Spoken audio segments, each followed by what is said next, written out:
First and foremost, I want to thank you, the listener, for taking the time to listen to us talk about video games today. And it wouldn't be possible without our sponsor, Anchor. Anchor is a great platform to make podcasts, and here's what's great about it. If you want to do it, it's absolutely free. The creation tools that allow you to record and edit your podcast are right on your phone or from your computer, and Anchor will do all the hard work for you. It'll distribute your podcast so it can be heard on Spotify, Apple Podcasts, and any other major platform. You can make money from your podcast with no minimum listenership as well. If you are passionate or have a dream of making a podcast, it's everything you need to make a podcast in one spot. So go now and download the free Anchor app or go to Anchor FM to get started and make your podcast today. Don't be afraid to take a shot like my friends and I on making your podcast dreams come true. Go download the Anchor app right now.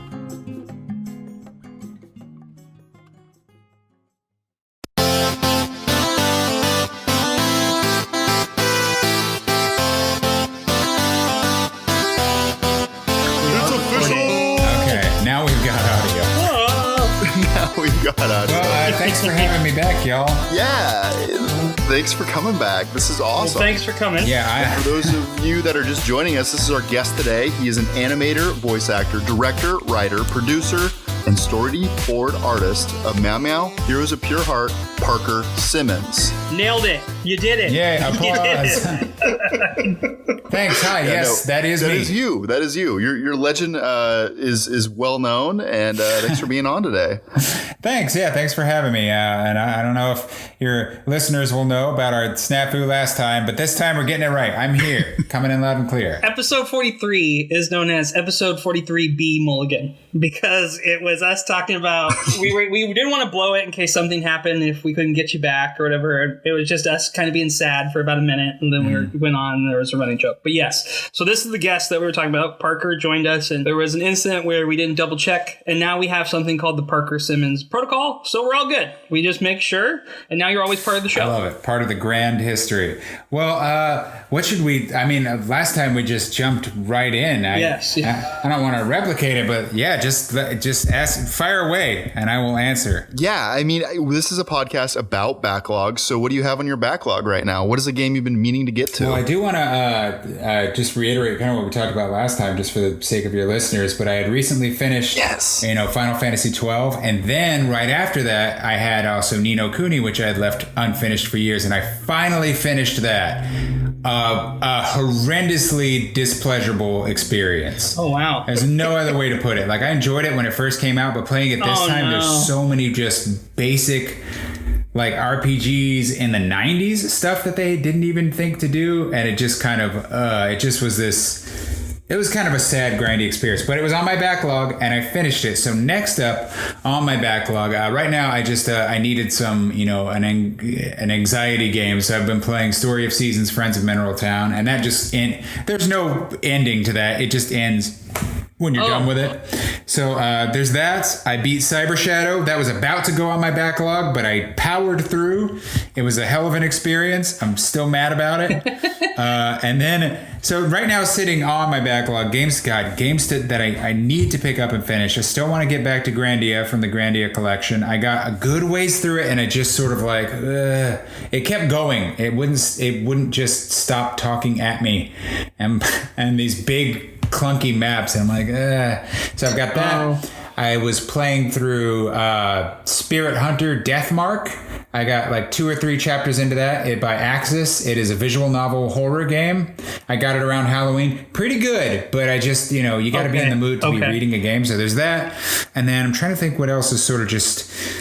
I mean, there's sure a number of games. Actually, I've got, you know what's great about this? You have it written down?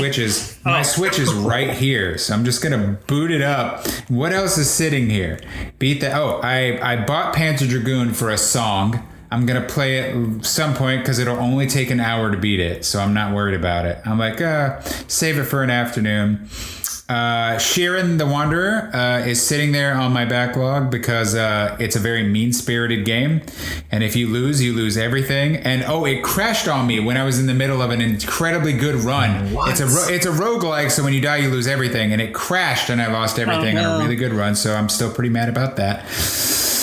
The Fire Emblem re-release they did of the NES game is sitting there. I got through 2 chapters. It was brutal because it's just when you press fast forward, the music also goes really fast, and it's just not a thoughtfully done version of this game. The DS remake is fine.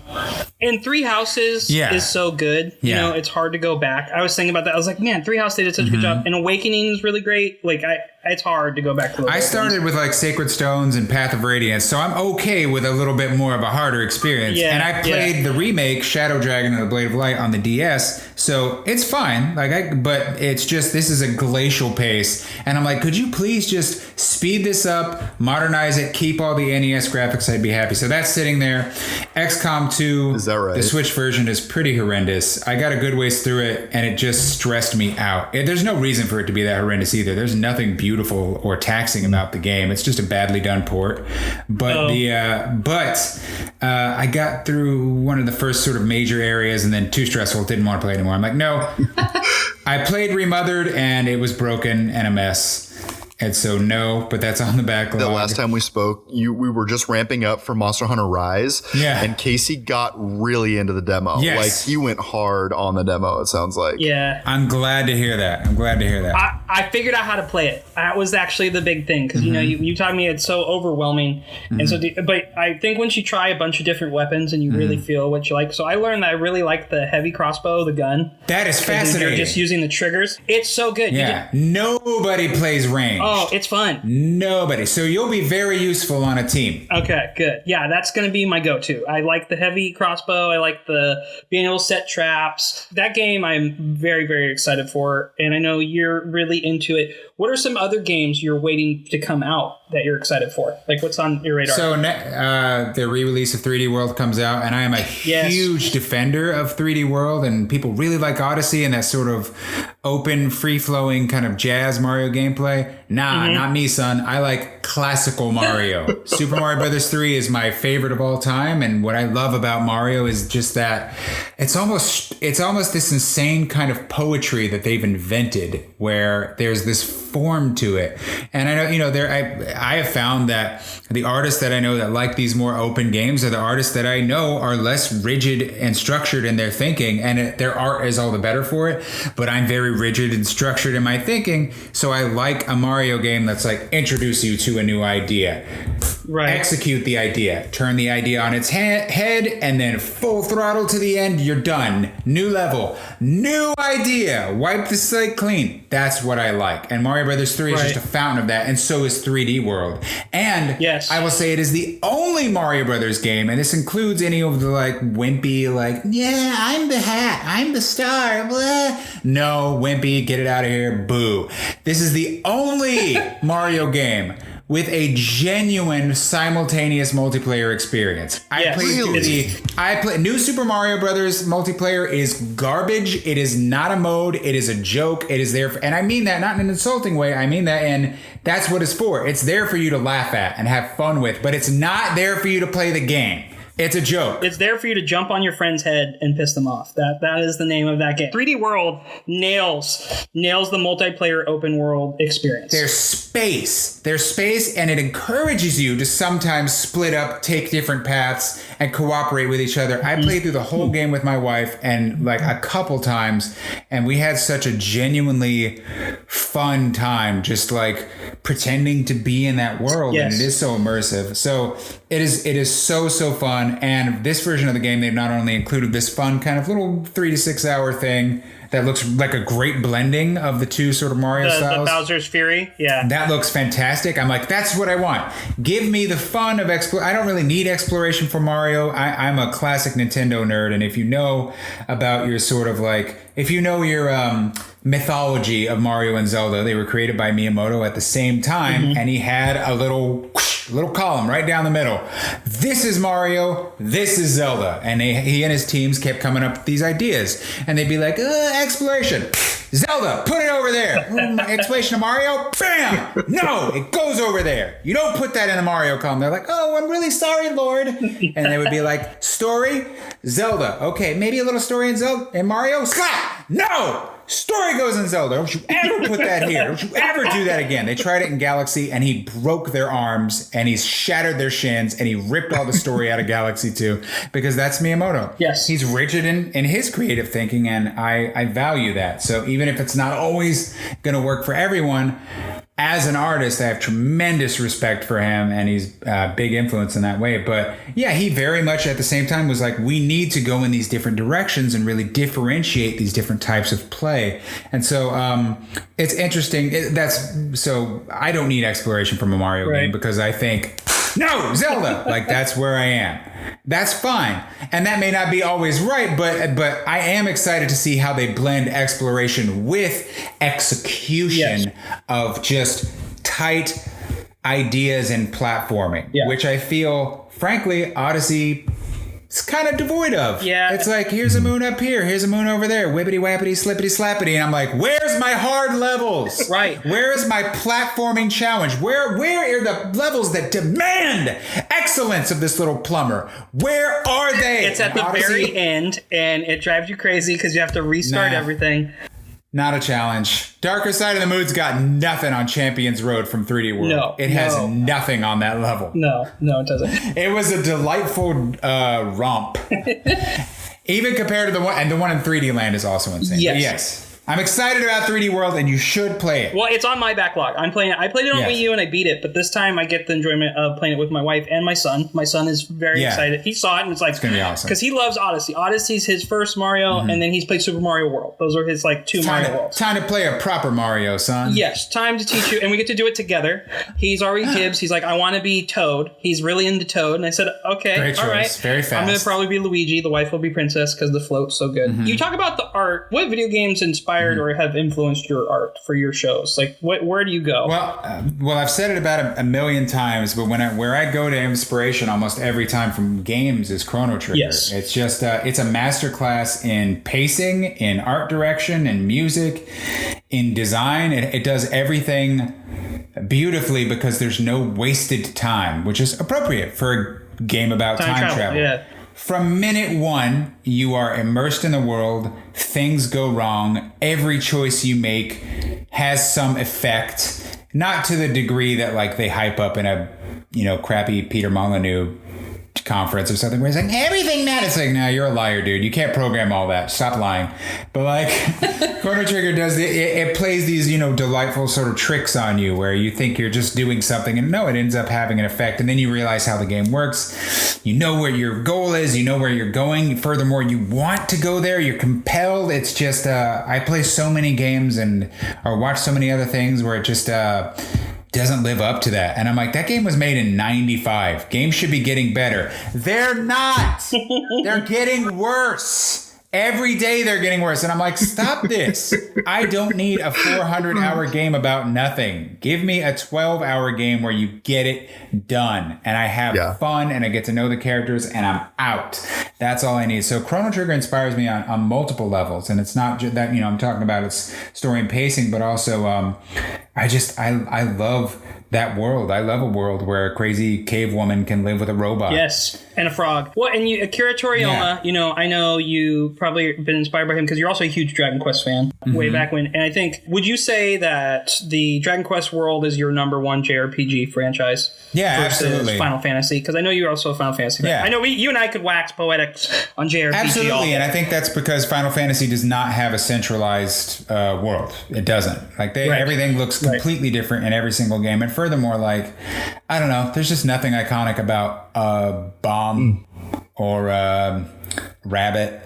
I don't care, but when you say slime, and when you say Slime Knight, and when you say, Boss Troll, when you say Gold Golem, I know exactly. I goes bing. There's an image that pops into my head. When I say grenade, you go and you have to think about which version.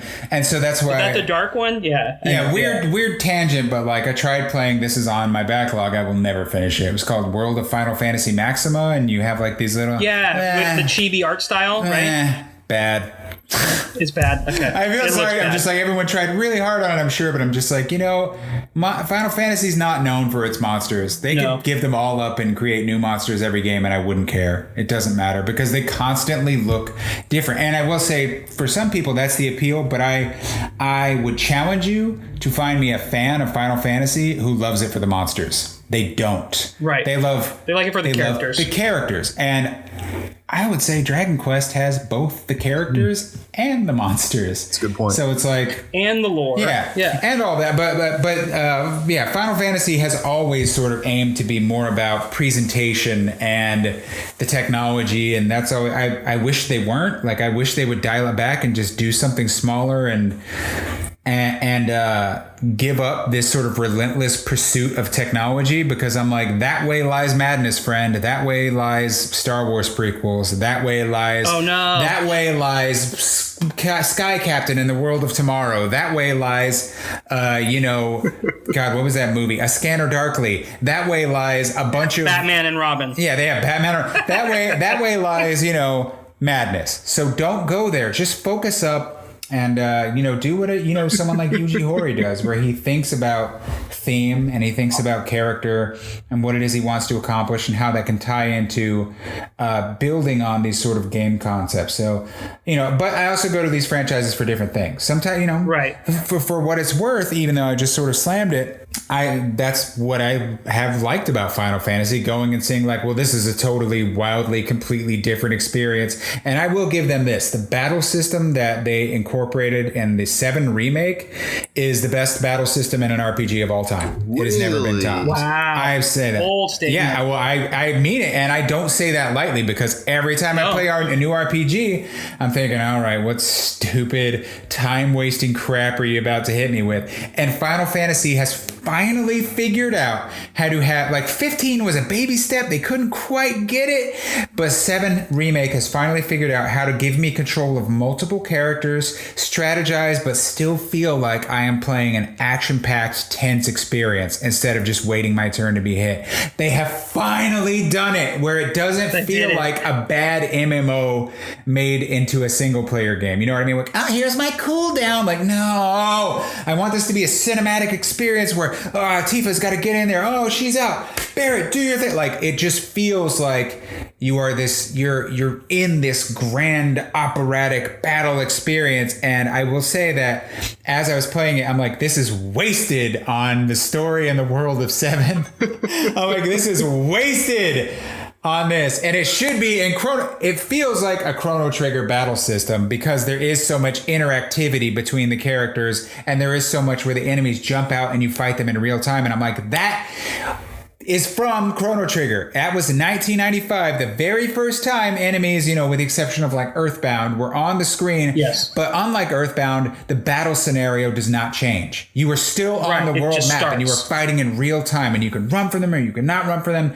And 7 Remake is built upon that. And so I'm like, stop wasting it on a remake of 7, which we do not need, and make something else. You like it. Apparently you did need it, right? I love the battle system. I will say that the experience of 7 for me was like, it's funny. I'm like, for some people, I think it was transcendent. It wasn't for me at all. I'm like, okay, whatever. Not bad. I'm like, you've done nothing to really. The battle system is amazing, but this does not supplant the original game in any way, because you're going in this weird, different direction with time ghosts. Time ghosts. Boo! Boo! You talk about intricate battle systems. I saw something on your Twitter the other day because of your hair. You mentioned one of my all-time favorite JRPGs for the Switch, yes. Octopath Traveler, yes. which I think has a phenomenal battle system. I think you definitely should be Ulbrich for Halloween. Yeah. I think you should definitely honor that. Yeah, I would love to do it. So how do you feel about that game and that kind of battle system? Because I think that and Xenogears, if you think the original Xenogears on PS1, those are great, unique battle systems to JRPG, and I'd like to see more of those. Yes, for Octopath especially, because it does what I demand of all RPGs, and that is fast pace. Mm-hmm. Let me go at the speed I want to go. Don't hope. That's what's keeping me from finishing Grandia. That's what like made finishing Ni no Kuni such a chore. It's a slog. Is the speed. And it's like the old RPGs on the Super Nintendo, those battle systems are fast. They go fast. And so it's this changeover good point. of these kind of clunky 3D systems where they're like, well, people are really going to like it when we show this 5-minute long summon and the water we can show. And then, and I'm like, I don't care. Just let me hit the guy and get out of here. Yeah. Fast-paced action. And Octopath Traveler fully understands that. And it's all about, your planning and execution of that plan to, hit your enemy in a million blows, buff your team just right. And once you get those secondary jobs, like what are they like? Star Master, Starseer, War Master. Yeah, once you get that down, it is the stuff you can do is so cheesy and it's wonderful. Oh, you can break the game. You teach them all saving grace and then you overheal to 999. Yeah.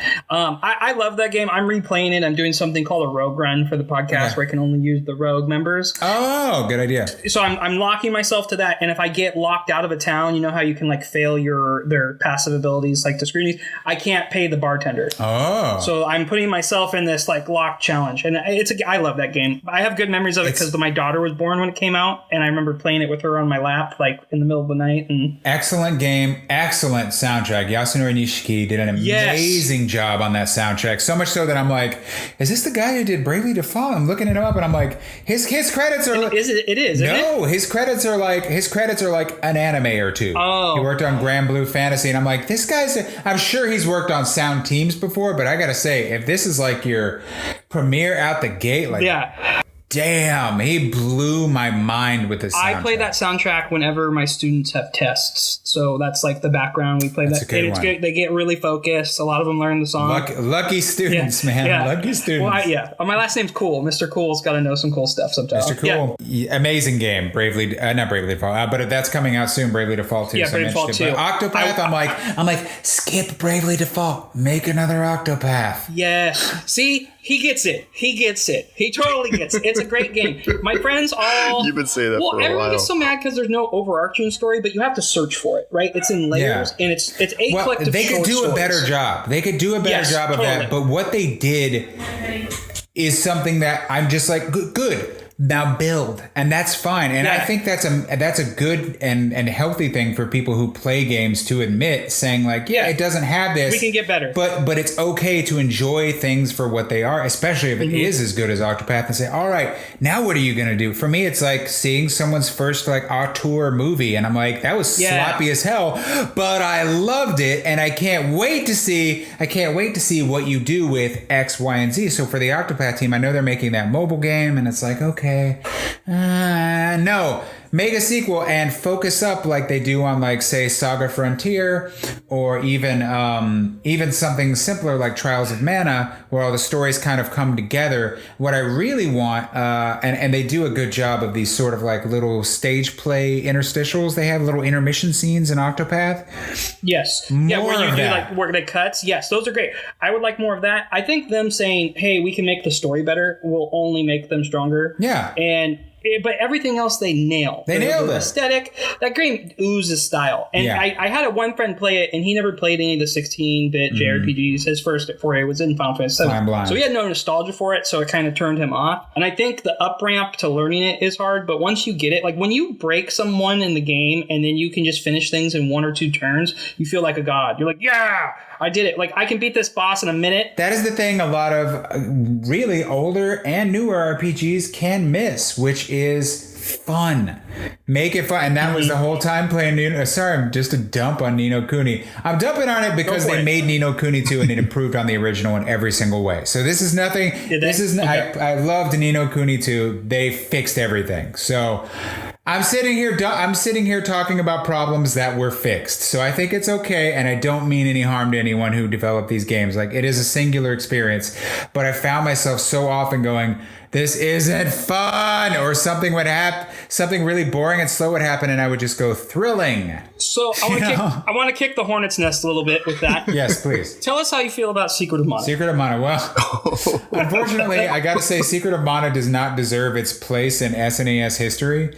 It really doesn't. I feel like there are some other games that could probably very easily take its place. It is always included in these best of lists. And I got to say, it's a sloppy, hastily made experience. And even the developers would agree to that. They're like, yeah, but it is, I will say, I only feel that way because I come at it with no nostalgia. And I know people who have played it when they were children. And I can, as someone who's, we're sort of elder statesmen millennials at this point. Yes, we're elder millennials, all of us. Yeah, we're in our mid-30s. We grew up with Super Nintendo. And I know so many people who, artists especially, grew up, I want to say this nicely, not knowing any better. And by not knowing any better, I'm like, you didn't play Chrono Trigger, you didn't play Final Fantasy VI. Right. But it's like, Secret of Mana is the one they played. And it does transcend the sum of its parts. It really does. And, and by the end of the game, even though I was just sort of like, this sucks, don't like this, that's repetitive, why are they doing this? Why would they do it this way?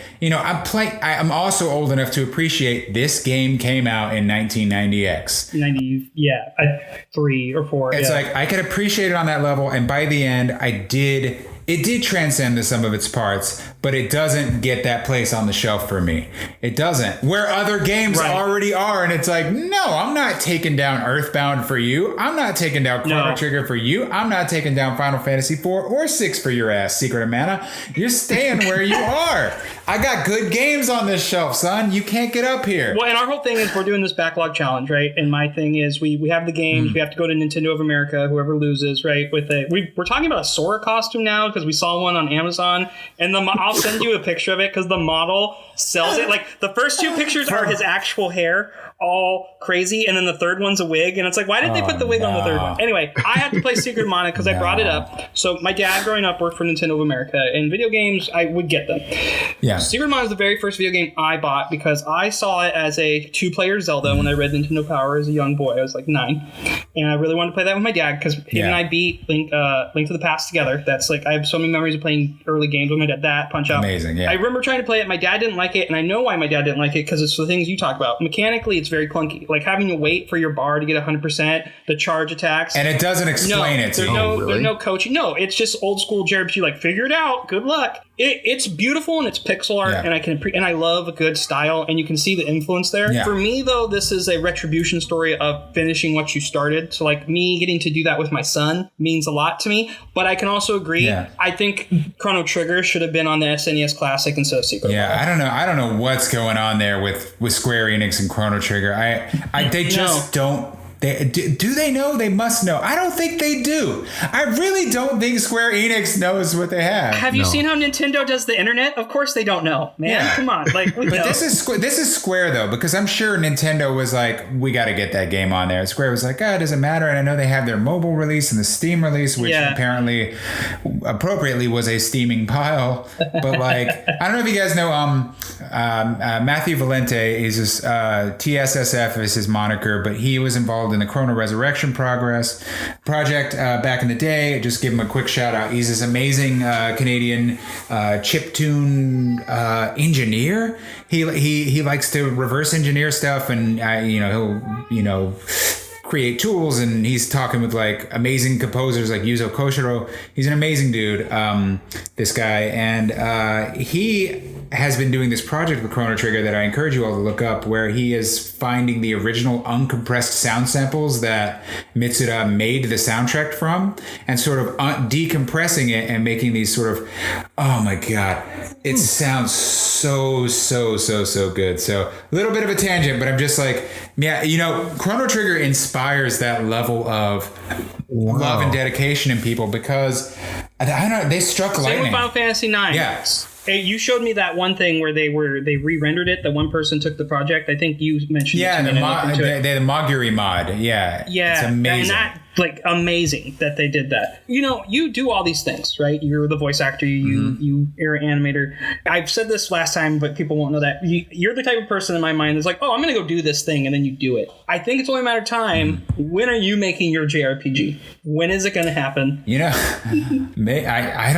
don't know, because life is so uncertain, and I've got a lot of irons in the fire as it is. You got a lot of projects, yeah. But I would say all it's going to take is $1 million. Yeah, $1 million. Yeah, all it's gonna take is the right team approaching me and wanting to work with me. And I think the only issue with that is, I went into animation specifically, and writing and voicing, but really specifically animation as opposed to game art for a couple reasons. One is because it's what I could do. I could wrap my head around it. But two, I'm a fan of games, so I don't ever want to not like them anymore because I work on them. But so I do want to do it. But also, I think what's keeping me from just approaching someone and saying like, hey, make a game with me is... as an artist, I know that when someone's like, hey, here's an idea for a cartoon, I'm like, hey, here's an idea for you. I didn't spend the entirety of my life so I could tell your story. How about I'm going to throw in my next question then. Yeah. Okay, go it's ahead. Like, how about I tell my story and then you can go spend 30 years of your life figuring out how to tell yours, homie, deuces. And then I slam the door on him. So that's me at my most pessimistic. But I'm saying if I apply that to other people, like, I think it is a little presumptuous of me to assume that people who make games don't have great ideas for them already. Sure. But so I respect that. But that said, if you're out there and you're a game developer and you're like, yeah, I got ideas, but I want to work with you, get at me. Yeah, let's make this happen. The worst that could happen is nothing. This is my new goal now because I see the passion there. We're gonna figure out a way. You're gonna make a game. If you're a talented young game developer and you need a little extra creative juice, I'm gonna go ahead and throw the idea for games out there that I've always wanted to make. The first one is I've always wanted to make a combination Pilot Wings and mech simulator. It's Pilot Wings learning how to pilot a mech, but it's also a dating sim. That is the game I want to make. That's a great idea. So you're not doing cool robot battles. You're just learning how to power it up and like walk, and it's a fun mini game that you get great at, and it's very complicated. And then mac on chicks, yeah, right?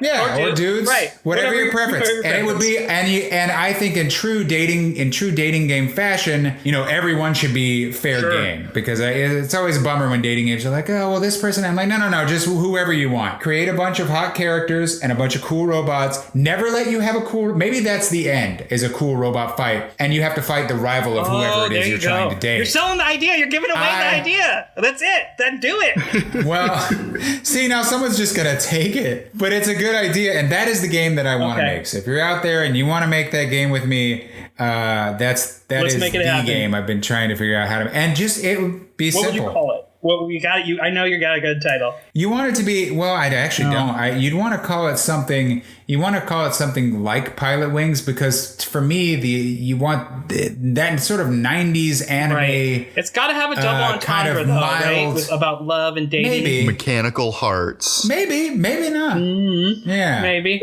That sounds like an RPG. This is a simulator. And I really want the sim aspect of it to be so boring and dry. Like, all right, you got to fuel up your Gundam. You know what I mean? Like, this is just boring. Wash your uniform. All right, and now we're going to practice re-entry in the simulator. Okay, you're re-entering the atmosphere. Oh, you burned up. And then, your cute technician is like, sorry, you got an F. Maybe we need spend a little extra time tutoring you. Wink. Yeah, I don't know. I know you love mechs too, and I got to know. So, what is your favorite series of Gundam, and why is it Mobile Fighter G Gundam? Why is that your favorite? Because that is the best. Well, I'll tell you, I will say this. I love Gundam 79, and I love Zeta Gundam, and then I love G Gundam because it's just so stupid. And it doesn't. Yeah, it is. It's a good stupid, though. Good stupid. Yeah, in the best way. And I would say that the other thing, one of the main things I love about it, besides all the ridiculously offensive stereotypes, and I would say if you're easily offended by it, maybe avoid it. It's not gonna it's not thoughtfully done. It isn't. And I'm not. It's made in what, 92? Yeah, 94. And I'm not saying that I enjoy that it's insensitive. No. I'm just saying, like, you got to know when it was made, and they did not care. They put no care to it. But there's something. I like the idea of country versus country. Like an Olympic Gundam fight. I like that. That's what that idea is so charming. The idea that it's like everybody put together your best artists, your best fighters, and your best engineers. Put all STEAM comes together. Science, technology, engineering, art, and math comes together to create the best your country has to offer. And Sweden's like windmill, or was that Holland? I think that's Holland. Yeah, it's like lumberjack. Sweden is the beautiful Babe Gundam, which is so stupid to me. And her weapon is a ribbon, like ribbon dancing. Oh, Come right. on.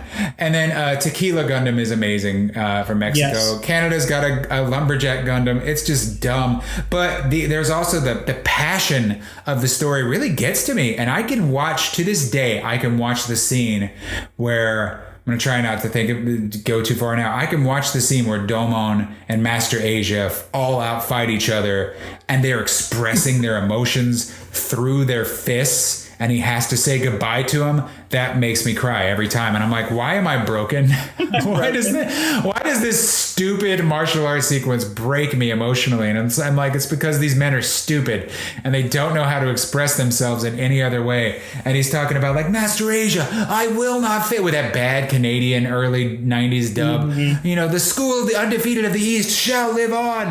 You know, painted frame, tears are sparkling out. That's anime, though. It's just so over the top. That is anime in my eyes. Yeah. It is anime. I love the passion that Domon specifically, you know, exudes when he's fighting, and it's all about like, you can never defeat me, like he'll push through no matter what, and he's got this rage and this fire that is missing from, I don't know, your sort of modern anime protagonists who I feel like they all cry too much. Naruto man. cries a lot. You know who doesn't cry a lot? Well, he's cried for the record. Luffy doesn't cry a lot. I get it. He does. Yeah, and like I get it. It's fine, but I can't watch My Hero Academia. And I've tried watching Demon Slayer, but he just won't stop crying. Oh man, it gets better. It gets better. I promise. But I'm sure it will, but I just can't get past it. You know, I had this conversation with friends last night, and that was their complaint, that they cry too much, right? And we were talking about it's funny. Like I get it. If you want to make it funny, sure. But I'm like, please stop. I'm like, this is different. But it's also because I'm old. Yes. And you know what I and even, you know, new Devilman, it's called Devil. Oh, cool. Devilman Crybaby. Oh man. But that actually worked. I feel like that actually did work. Like I understood that, and it was all about, you know, the sort of anguish and pain and suffering of, you know, discovering your identity. That was fascinating. So I get it. I'm not saying I hate anime protagonists who cry. That's not the case. But I feel like it just like I don't know. I love the anger instead of the despair. I love the anger at a world that is unfair. That's what I relate to. I love, you know, your Yusuke Urameshis. I love your Domon Kashus. I love these characters who are like, the world isn't fair, and boo-hoo, no, the world isn't fair, and I'm going to punch it in its face until I get my justice. Have you tried That's what I'm going to do. Jujutsu Kaisen yet? No, I have not. He doesn't cry. It's good. It's good. I recommend it. It's okay. I want to be clear. You can cry. Right. Crying is healthy and it is good. If it's at the right time. But if you're always whining, it really makes it hard to be a beloved protagonist. It's definitely a trope, though. Like, it's definitely held me from going into anime because it is such a known trope. If you're constantly, you know what it's like, you know, the Luke Skywalker syndrome. I'm only going to go to the Hanji Station. I'm like, oh, Jesus, kid. Suck it up, dude. You're the chosen one. Be excited. Okay, but yeah, it's all about, you know, I don't know. I'm being like harsh about something that's it's more of just you have an opinion. It's okay. Yes. And if you're listening to this and you feel like I'm slagging off your favorite character, just, you know, I'm a butthole. Ignore me. That's fine. Everyone, you know, like what you like. Don't let me start you like, well, I respect him and he doesn't like this. Ignore it. I'm just I feel bad when people who are like fans of me or really look up to me are like, well, you really hate this thing, so I gotta hate it. And I'm like, no, you need to love what you love. You need to love what you love and embrace it so hard. And if I hate it and that hurt, like, then reject that and love it even harder, because I love all sorts of trash that's no good or people don't like. It's important for you to... Cobra Kai. We both love Cobra Kai, and that's trash. And if you don't like it, just throw it. It's important for people, I think. So that's all. I just want to add this disclaimer, if you have any young listeners, to embrace what you love and don't care what I think.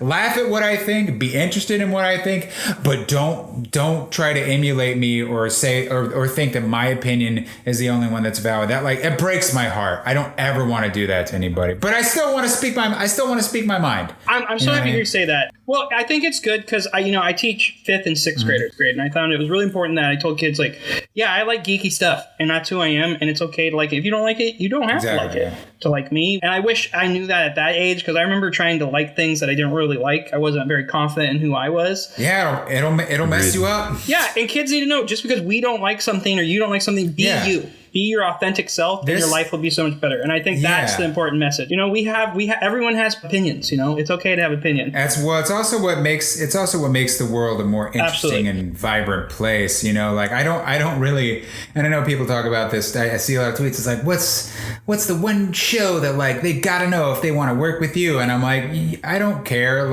You'll know what I like. You'll know what I like eventually. But it's great. How about that you show up on time and you do a good job? Yeah, well, that's the first one. It would be great if you were just amazing and good. Are you good? It's always a miracle to find anybody to do anything, because there's so many amazing people out there. But my thing is just being yourself is so much more valuable than liking the thing that everyone demands you like. Just like the weirder, crazy, and there are people who are gonna like some stuff that might make you go, I don't know about this, Chief, but it's important that they do, because I think it makes the world a more interesting and more vibrant and more funny and fun place. So I hope that people know that, and I encourage them to if you hear me slagging off something that you love today, please just ignore me.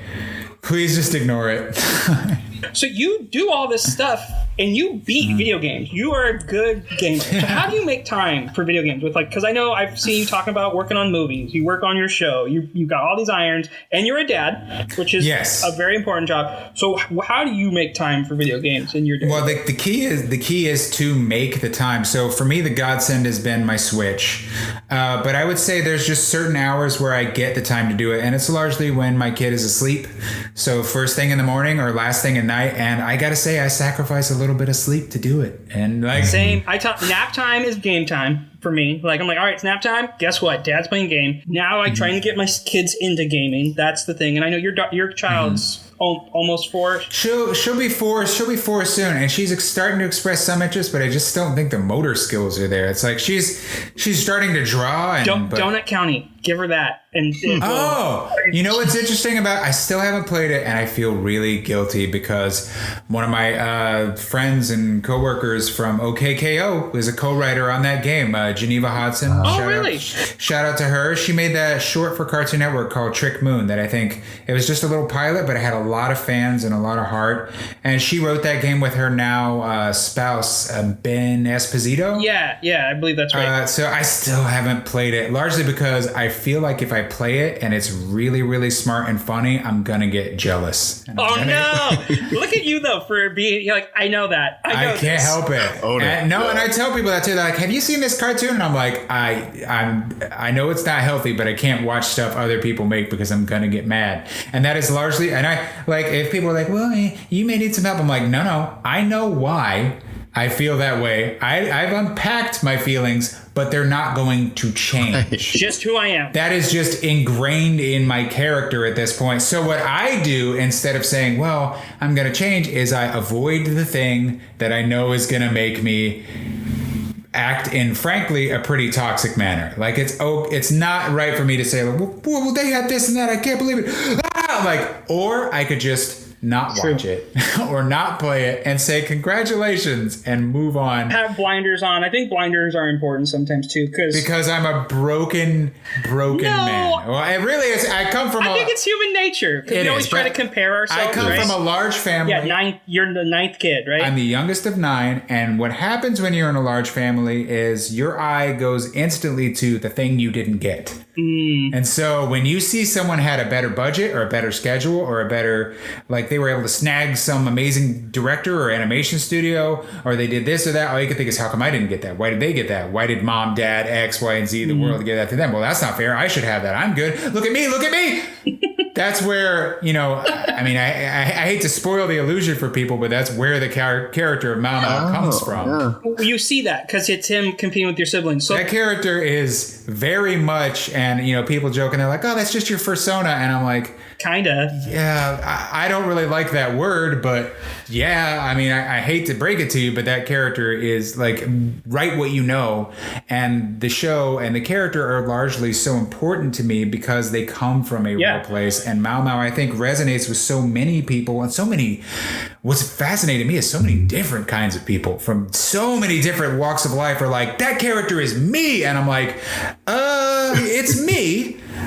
But the fact that you relate so heavily to me and means that I can relate so heavily to you means that we are all so much more alike than I had ever thought before, and it's so beautiful to me. Right. So that has been my largest takeaway from this experience, beyond my own personal gratification of making art, which is what you largely go into it for. The experience I've gotten from fans is just how alike so many of us are when our circumstances are so very different, and that is comforting and I think beautiful, and I wish more people could experience that. And for those that don't know, my son is like a huge Meow Meow fan. I tricked Parker into doing the show by sending him a picture my son drew, and then I was thinking maybe I should tell him I drew it and then see what he'd say. But my son, he is. I would be even more impressed if you drew it. I still, to this really day, committed to the 5-year-old style writing with my left hand. To this day, if there were a hard cut to you, like a reveal, slowly pushing in on the basement in a lab, and it's like we could see your back, but we don't know what you're doing.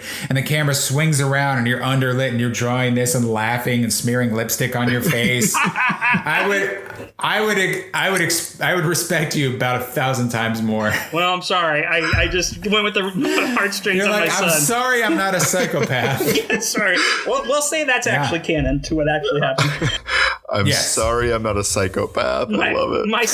My son loves the show, and the thing he takes away from it is he wants to know more about the siblings, and he has a little sister, but I think little sister relates more to Meow Meow. He wants to be Badger Clops. He wants to be the big strong guy with the cannon for arm, because he's a huge Mega Man fan too. My son thinks. Oh yeah, very very heavily inspired by Mega Man is Badger Clops. Yes, but also just straight up. I avoid saying it for legal problems, but I mean we're best friends and we've known each other for such a long time, and he is one of the dearest parts of my life is Griff Kimmons, and I love that dude. But we've worked together on a lot of stuff, and he's like one of the few people on this earth that can just make me laugh no matter what. And Badger Clops is straight up, it's just him. Like he could sue me later, and I'm gonna have a hard time in court being like, no, it's actually. To be fair, it's also, just to be fair, Badger Clops is also largely the contrarian and lazier part of me, but we didn't really dial in the character voice until we had Griff and writing on the show, and really thought like, well, this is kind of a funny thing for Badger Clops to do, and then we'd stop and say, well, what would Griff do? And as soon as we thought of that, it changed entirely. And so when I see people who love Badger Clops, I'm like, of course you do. It's my best friend. I love him and you love him, naturally. And when I see people who are like, well, I don't like him, he's annoying, I'm like, I want to reach through the screen and strangle you, because you're talking about, you were talking about my friend and my brother. You were talking about someone I love dearly. I'll kill you if you don't like Badger Clops. Wow. Like, how dare you? So it's just, and that is also where, Mao Mao and Badger Clops' friendship comes from. It's true and it's genuine because it is my friendship with Griff, and it endures because I think while we disagree with each other so much on so many things, we also are like a killer team, and we would, like, as much as we talk smack about each other, someone else enters that arena, we are ready to pull the sword out and be like, it's time to fight, because it's like, you don't know anything about this person. And that is where we always find the dynamic, and why I think people what people love about seeing Mao Mao and Badger Clops in action together is that they know these two disagree on everything, but they always have each other's back no matter what. Yeah. No matter what. So. No, we have a Maine Coon, and my son has made it very clear. We're getting an all-black Maine Coon named Mal next time. So he'll be here. Just protect his tail. Yes. Yes. That it won't. Yes, there will be no Bow. Don't worry. So what are some projects you have coming up? I know you've been. Is there anything? I don't want you to give anything away, but you're working on a lot. So, gosh. I can't really say. What I will say is I'll drop some hints. You dropped a good video game hint. We're gonna run with that. Let's hear the next one. My thing is like a nice developer gets in touch with me tomorrow. We'll get to work. Like I won't waste any time. Like let's get. You'll give me a code, right, for that game to review. Yes, I will. Cool. Yes. Okay. Get in touch with me soon, and we'll make this game. So I've got a movie, and I can't really say anything about it. I really can't. Okay. It's not, it's not being made yet. I'm just developing it. Cool. But I'm working with some very exciting people. And even just yesterday, we had got a large part of something, can't say what it is, done. And it, I think it's going to be very, very good. It'll be animated, right? I'm assuming. Yes. Okay. Yes. I'm staying largely in the animated realm. I don't want to leave that. It's what I know. It's what I love. I've also got. I'm waiting for you to go. Actually, it's claymation. I'm waiting for you to make that. That would be great. And then I'm working with. I won't drop her name. I don't want you to get in trouble. I won't drop her name, but I'm working with a very dear friend on a project of hers, which is brilliant, and I'm excited to be a part of it and to help shepherd it through this sort of process. And I'm feeling very, very excited about that one. And I feel like there's one more that I still can't talk about, but I think but I think fans of a certain franchise would be very excited to hear that I was even remotely involved with it. But it is still very much like in the kind of we're pitching it and having meetings, and there's a little movement. So again, can't say. So I've got like 3-4 things going at once, and it's a great time because it's the beginning of the year, but I'm excited. And, I don't know. There are days where you're in the middle of animating something or, making, when I say animating, but just being a part of a production, and you just hate your life because it's, everything's happening at once, but you've got to, there are days like this where you're at the beginning and you're sort of falling in love, and it makes you remember like, no, animation is so wonderful as a medium, not a genre, because it is all about the promise of what could be. And, a blank page is at once intimidating and also inspiring. And there's something about just saying, I don't know what to do. And then you just draw something and it comes right out of your hand and out of your heart and onto that page. And all of a sudden you're like, I have a new show. I have a new movie. I have a new whatever. And I don't know. There's something that I just, at the end of, or in the middle of things, I'm like, oh God, but then this happens again. And I fall in love all over again. And I'm like, I don't want to do anything else except for make a game. I do still want to do that. But yeah, animation is we're making it happen.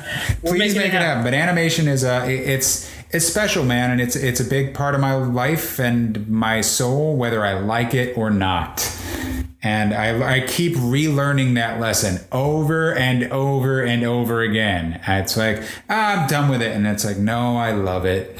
I have to love it. So yeah, nothing I could talk about coming up. Oh, and one last thing. I am also directing a super special thing that you won't find out about for a long time. So there's also that too. So there's it's the but that's why I think I tweeted about it the other day, but it's like the thing about animation is it takes so long to make it and you can't talk about it.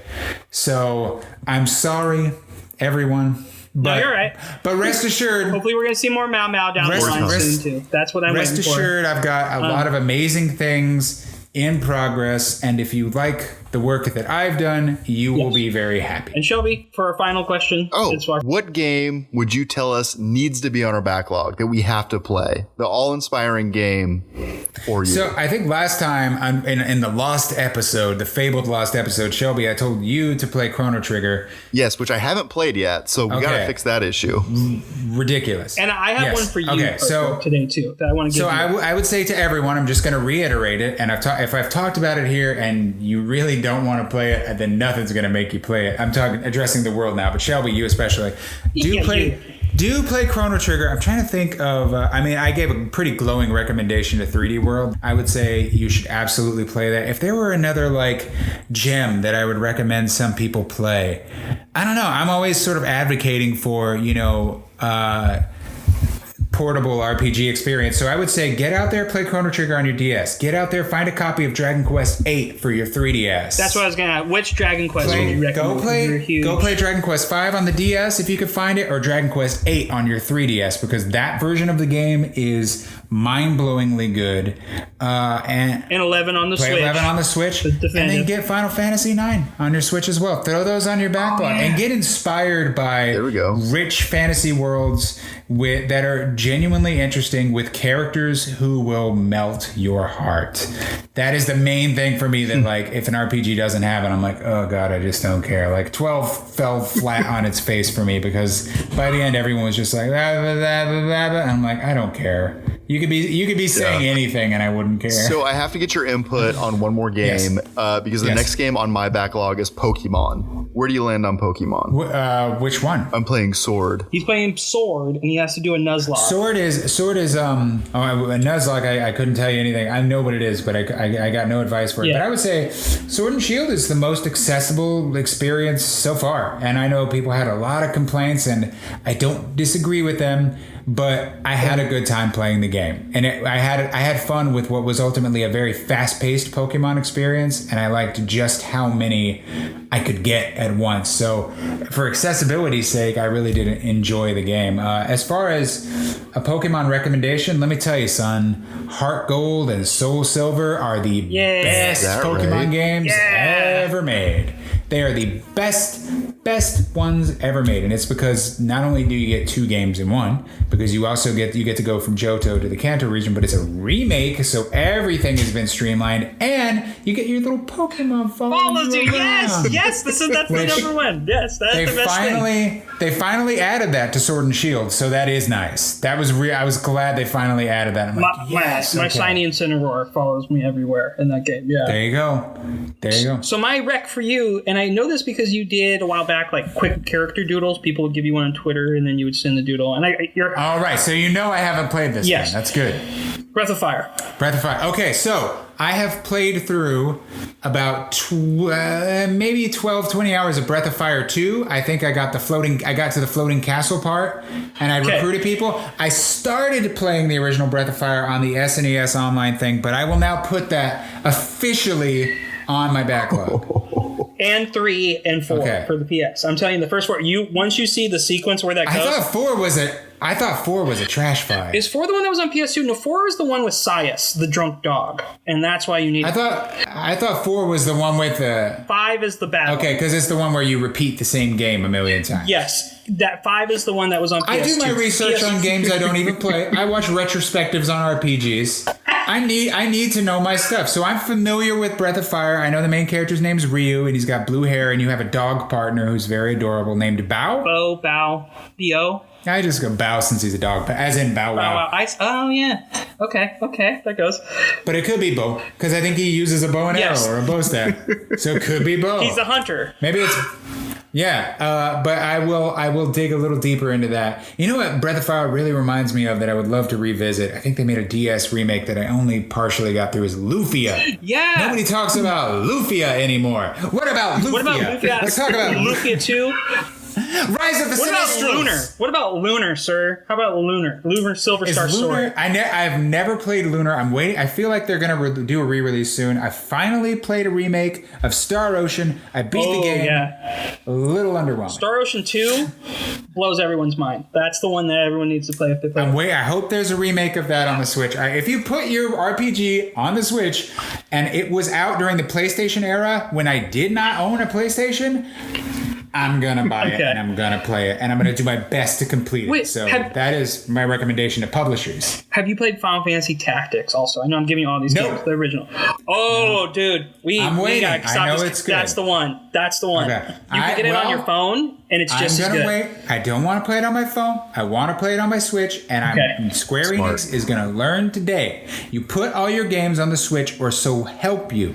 You put them on the Switch where they belong. JRPGs go on the Switch. They don't go on my phone. They don't go on a PS Vita. They don't go on a PS. They go on the Switch. I would pay full price for Tactics today. I would pay $60. Fine. That is the take my money. Best. Take it. Take my money now. Yeah, please. It's fine. Right? I will pay you. So I'm excited for Saga Frontier re-release. That game is hard as hell, but I'm excited for that. Again, you put your RPG on the Switch. I'm gonna play it.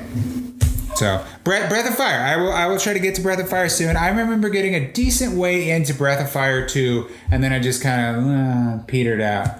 Yeah, it's like, it happened. 3 and 4 are the best two. The ones for the PlayStation 1, those are. And are those disconnected? Because I feel like 1 and 2 are the same characters, right? Kinda. It's I don't want to spoil too much. It's like reincarnation, possibly. There's always a dragon lore. That's right. There's that running theme. Yeah. And you know what's really weird?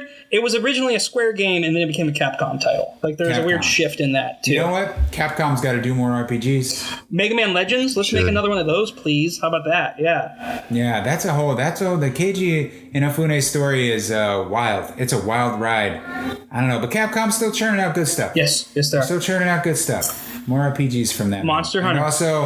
And also remake Oracle of Ages and Seasons, please. Oh yeah, that'd be good. Remake those. Capcom Zelda, real good stuff.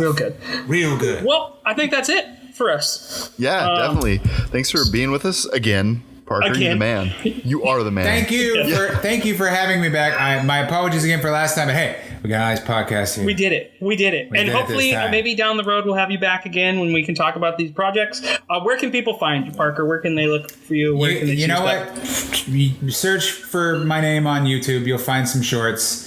They're not the greatest thing in the world, but they're free. So that's why you get them. And then you can also find me on Twitter at Parker R. Simmons. There's an extra R in there. It's my middle initial. And hey, you know what? I'll tweet about stuff. It's not super important, but I'm there. If you want to keep in touch, that's where I'm at. If you want to hit me with your pressing JRPG questions, if you want to have me on you want to talk Gundam, you've got a separate Gundam podcast, hit me up. Yes. I'm available. Yes. Love to talk Gundam. I could talk about Slegger Law all day. I could talk about Cassilia Zabi all day. Deep cuts. I love it. Chibbity Crockett. That's my favorite. They're like, Jiminy Cricket? No, that's already taken. Chibbity Crockett? Bingo! Nailed American. Is that real? Yeah. That is awesome. Yes, the American Gundam pilot's name in G Gundam is Chibbity Crockett, and he has a team of cheerleaders who all cry when he loses. And he's like, "Don't cry, babes. We got this." And his Gundam is a combination boxer and football player. And he has a star on his helmet. Shelby, you need to watch G Gundam just because of how campy it is. It's the best. Please watch it. Also, I prefer his original concept Gundam design was going to be a gunslinger Clint Eastwood Gundam. What a waste. Yes. We were robbed. They went with the New York stereotype, not the Texas Thank you so much again for having me. I'm going to stop my audio now. Yeah, thank you. Thank you for listening to our show this week. We appreciate you being here with us. If you want more, feel free to follow us on our social channels. That is in the description that is attached. Also, our website is underpoweredmedia.com. Feel free to drop us a line in Discord if you'd like to reach us there. And of course, leave us a review on whatever podcatcher you are using. 5 stars, please. That is a wrap for the week. We are out. Player games.